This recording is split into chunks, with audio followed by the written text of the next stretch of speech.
You is here, all of the fear and the ugliness too, it's true.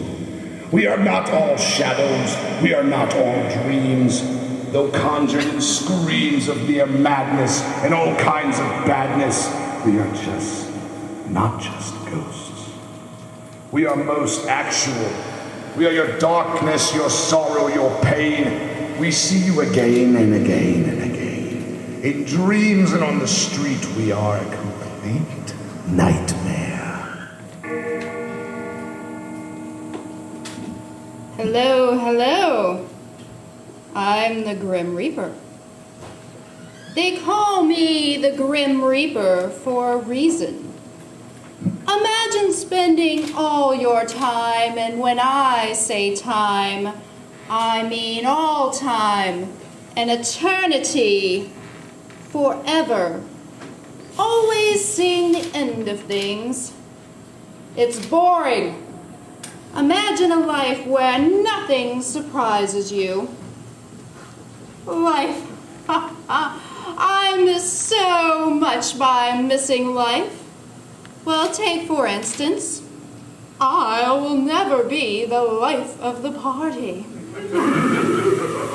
I'll never have a once-in-a-lifetime experience. I can't bet my life. I couldn't do it to save my life, and no one ever tells me to have a nice life. I get no damn appreciation. Why don't you all tell each other to have a nice death every once in a while? It's more important, you know. By the way, I come here often. This place is a damn near soul assembly line. Yep, it was a courthouse, jail, and hanging ground. You know, they used to hang people in the closet by the kitchen upstairs. How was that gumbo, by the way?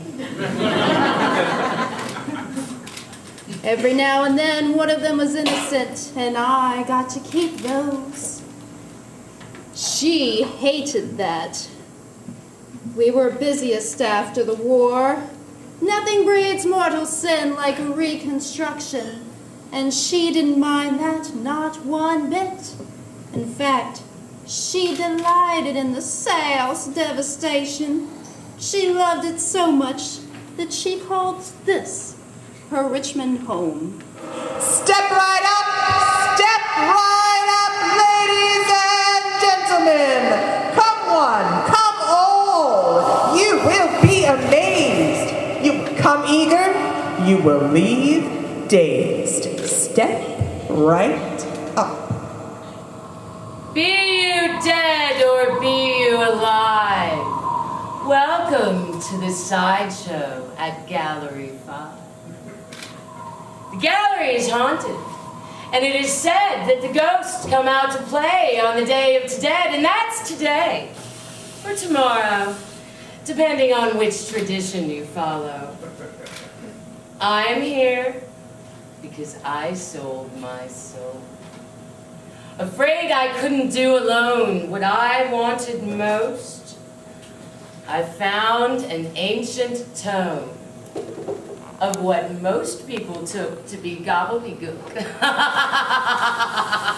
I conjured a demon straight from hell. He said he'd love to help. He said he knew me well. He'd had his eye on me for a while, you see. He said he'd clear up all of my problems, and that with him around, it'd be easy to solve them. All he wanted in exchange was for me to arrange a caravan of the damned for him to lead. He said he'd give me all I need. And he did just what he said. He gave me the power to raise the dead.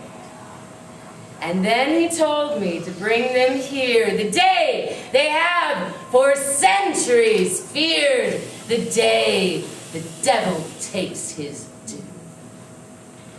Will he take it from you too? Don't mistake this play It is not just art. There is true hell in each part. But the demon's spell will break with each soul death takes. When the last ghost has told you what its life was about, all the demons of hell will be cast out. Most of you, and most ghosts, the devil won't take you all. You'll just watch the fall of the few who cannot be redeemed. This is hell, and it's filled with their screams. But some will escape into the light, and their souls be free from the long, dark night.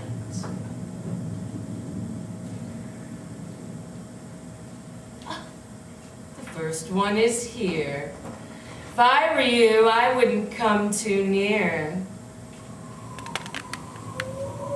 Bring me my sideshow. Bring me a magician's ghost. Conjurini, rise! He was once the toast of England and France, the great Conjurini. There was even a dance named for the way his magician would sway during a certain smoke and mirrors trick. He became sick, struck down mid-Second World Tour. It didn't matter that he'd done it before. All those cancelled shows left his ratings rather low. That's just the way it goes. It was all the fault of a slender young girl. She made his eyes roll and his toes curl. She made him so ill he'd almost gone blind.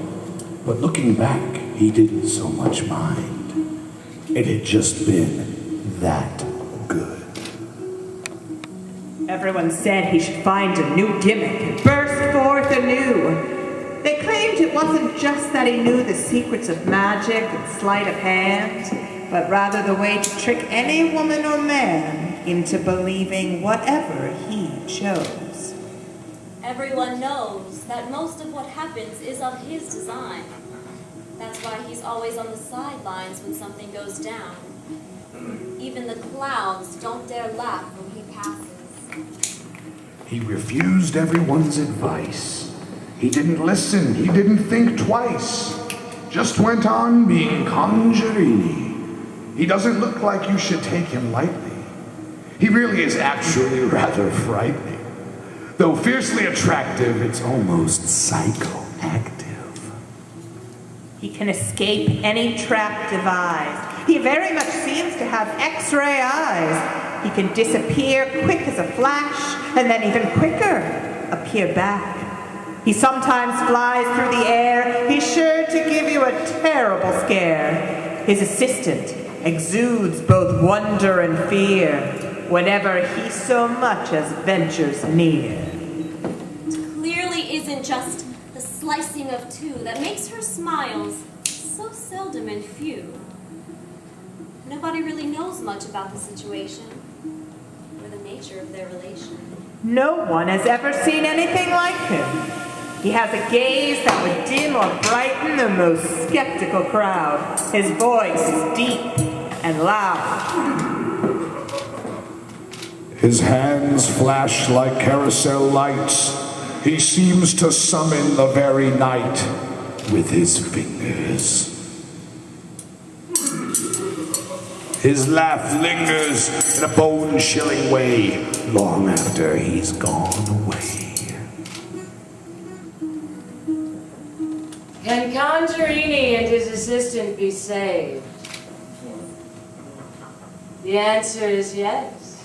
Take him, Death.